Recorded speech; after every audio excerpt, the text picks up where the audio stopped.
Wala tayong masyadong tulog kasi nagbabantay ako kay Jay. May nangyari sa kanya.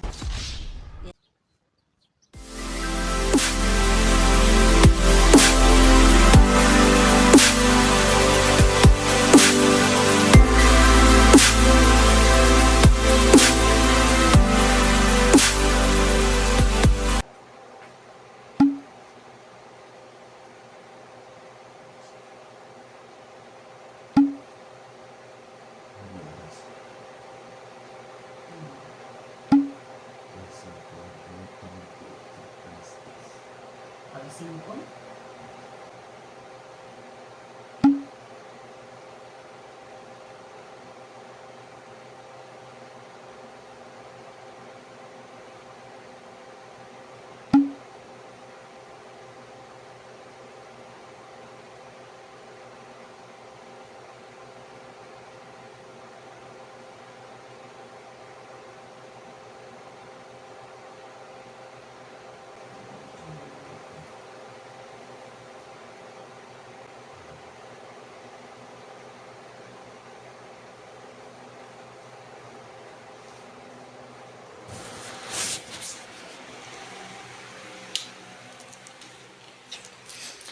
hi guys.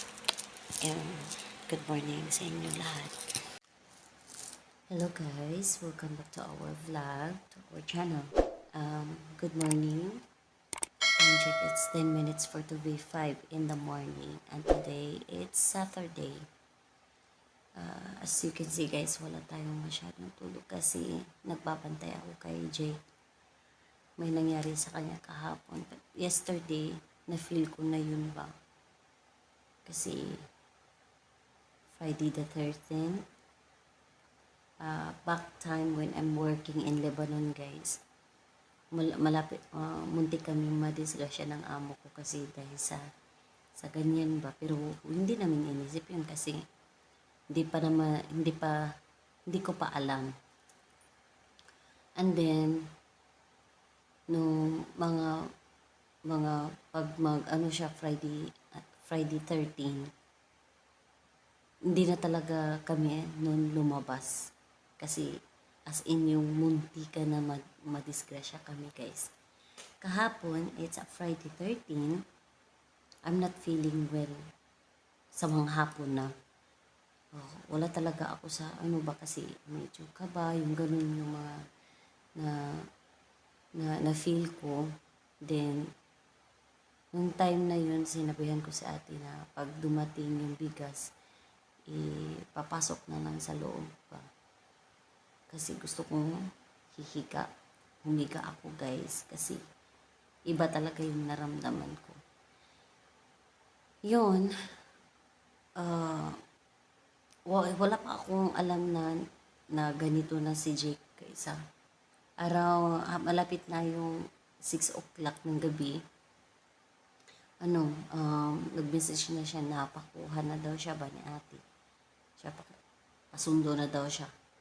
So, pumunta na si ate, pero si ate Merlin yung sinabihan niya na na-injure daw siya. Yan lang yung pagkasabi sa message. Pagkaalis ni ate Merlin, nag-grocery kami ni Danny. Alam nyo guys, katatapos lang namin mag-grocery, siya yung nakita ko sa door. Sinabihan ko pa si Jake na help me to get up ba because of my knee. It's really pain. Nakita ko guys, sa neck niya, daming dugo. Sinabi ko, ano ba nangyari sa inyo? Na-accident kayo? Gano'n. Ay, grabe pagkaano ko guys. Para akong natulala. Pagkakita ko dito, parang sa ulo talaga siya. Kasi pati yung buhok niya, napuno sa dugo. Saan si Ate Marlene? Sinabihan ko pa siya. Walang imik guys. Kasi alam ni Jake, paano ako magpanik. Okay ako sa ibang tao guys. Hindi ako magpapanik. Pero pag mahal sa buhay, grabe. Pagkakita ko, kasi matagal si Ate Marlene na nakita ko, yun. Sabi ni Ate Marlene, kalma ka lang. Hindi ako magkakalma guys. Kasi nakita ko yung mga dugo ba. ang putla ko dito guys. Nawala yung strength ko. Si Jake, pinaupo namin sa silya. What's happening? Ba't nagkaganyan ka? Nagka-aksidente daw sa pagtitrain nila sa school. Sa school. Ano sila yung kaklase niya, yung kako-athlete niya. Parang aksidente lang talaga na nangyari yun ba. Kasi tumingin daw siya, yung ganun ba, parang lumingon daw yung kasama niya. Siya, naka-start na. Ayun, para bang nakakulide sila. Yung kaibigan niya guys is, nabunot yung ngipin daw. Kasi sa 18 siya na ano kaya siya nakasugat sa ulo. Sa ngipin. Yung isa na ano na nakuha. Tapos yung isa is, nag-losing na siya. Kaya yan, naintindihan ko naman yung niya, yung situation niya kasi ayaw ko naman i-mention. May din sila, may hinaharap din sila. Tapos ngayon nagka din siya. Daw, lumaki daw yung lip niya. Sabi ng babae. At saka hirap siyang kumain ba. Kasi din yan, nagka-swollen yung dito niya. So ayun, at pumunta si Ate Ann dito sa bahay kasi wala na talaga akong strength kaya pag pamilya ko na talaga wala akong magawa, para bang nagpapanik ako. As instead na si Jake yung tutulungan ko o ang tinulungan ko kasi wala na talaga, as in ang putla-putla ko na guys. Tas para bang mahimatay ako sa sa na feel ko ba na ang anak ko pa yung ganun. So hirap talaga ba kaya wala akong masyadong tulog. Chinecheck ko siya kagabi, baka maka-fever.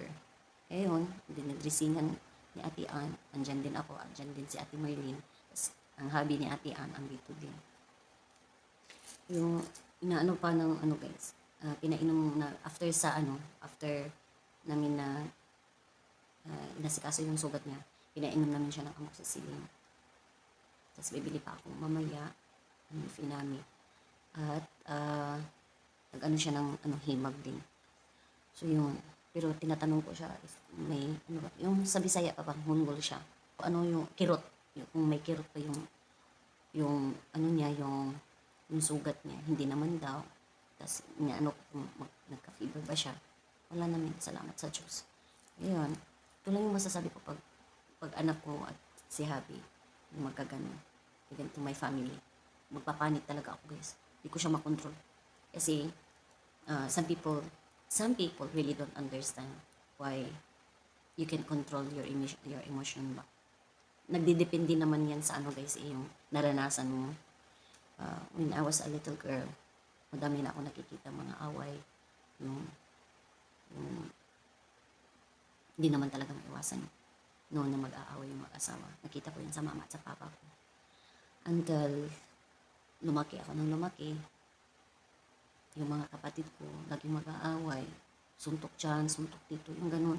Tapos away dito. Parang parang iiyak ang araw pag hindi sila mag-aaway. Yun, dami akong na-encounter na ganyan. Kaya, para bang trauma ko na din ito. May trauma ako na naranasan. Simula nung bata pa ako hanggang lumaki. Magpapanik talaga ako, nervous ko, hindi ko siya makontrol. Kaya yan. So, hindi ko, naisip ko din guys kung magkaganito pala wala akong magawa. Sa totoo lang. Pero iba ako pag sa ibang tao na magka-emergency, yung ganun. Hindi ako natatakot. Pero pag family talaga, yung lakas mo, nawawala. Instead na siya yung tutulungan mo, hindi mo siya matulungan kasi ikaw naman yung tinutulungan. Para bang na-pass out ka ba? Hinimatay ka. Parang ganun. Ay, natulala ako guys. Before yan nangyari guys, 3-something. Kasi iba na yung naramdaman ko. Sabi ko sa kanya, huwag ka nang mag-train. Huwag ka nang mag-training ngayon. Kasi, naman siya guys, para bang umulan. Naluluka ako guys. Tapos, dapat may order ako ngayon. Hindi ko na lang in-accept. Kasi, ay ko talaga sana si Ate Marlene pa uwiin. Yun. Pero okay lang naman siya na nagkalagnat yung gano'n. Tapos pinipigilan kong hindi siya hihiga sa sugat niya. Kasi kanina nagganyan siya. Kuha kang ganyan. Reverse yung ano mo ba? I-reverse mo yung, ibahin mo yung position mo. Ang ganun. Siguro nangangalay na yung parati dito sa side. Kaya iniba niya ng side. Tapos naman, walang lagnat si Jake. Mamaya, i-dressing ko siya ulit. Tapos bibili ako ng gamot. Sa naano ni Jake na yung kaibigan niya, huwag kang mag-alala. Intindihan ko yung sitwasyon mo. Jacob explained it to me. May puso din ako guys. Kasi as a mom, dapat intindihin mo rin yung sitwasyon ba. Even though na nagkaganyan, open ka sa heart mo na makinig pa. Kasi I know ang anak ko na nagka-accident titas. Hindi naman ugsakuan pa ba? Hindi naman yan sinasadya. So kami sa babae, ayaw ko lang silang i-mention guys kasi sa totoo lang minor pa talaga. At iba yung problema nila, iba yung problema ko, di ba? So hindi yan yung pinag-uusapan natin at naiintindihan ko talaga yung sitwasyon nila. Basta, huwag kayong mag-alala. Magpe-pray din ako na okay lang talaga si Jake. Gagaling. Through your faith lang talaga. Ay, hindi ko lang siya maiwasan guys ba. Siya pa yung nag-lift up sa akin. Tapos natulala din ako nung nakita ko na yung sugat, ay yung dugo. Yun. Kala ko talaga na aksidente sila sa motor. So, thank you so much guys. Yan yung nangyayari kahapon. At wala akong tulog talaga. Kaya hindi ko inaccept yung order ni ate. Isa din yan sa rason. Kasi parang wala talaga akong strength. May kulang ako na oil at saka egg. So, hindi na talaga. Magpe-prepare ako ng cupcake guys. Good for 4 hours talaga siya. Para walang burn. Hindi siya magbo-burn. Tapos, hindi mo makalimutan yung mga ingredients. O baka may mamiss ka na ingredients. So, 4 hours talaga yung estimate ko for making a cupcake. So, I know, sayang. Pero, more on kung yung sitwasyon ni Jake na pagtutuunan ko muna. Anyway, thank you so much for go with us. Thank you talaga ng madami guys. Thank you sa walang sawang support sa amin. Thank you for laking tulong talaga to sa channel namin yung mga support ninyo. And if you are new to our channel, please mag-subscribe, click the notification bell, click mo na rin yung all guys because every time that we upload a new video, you will get the notification fast. Diba? At una ka rin makakakita. Anyway, I hope na hindi kayo magsawa sa pagmumukha ko. At I just share lang naman dito yung mga buhay-buhay natin dito sa probinsya. And then, besides, you're a part of our journey anyway. Kung anong mga pinagkagawa natin everyday. So, i-update ko kayo guys about the wound of Jake. And I know, yung classmate niya at saka yung teacher niya, alam na sa nangyari. I-update ko kayo. Thank you guys. God bless. And goodbye.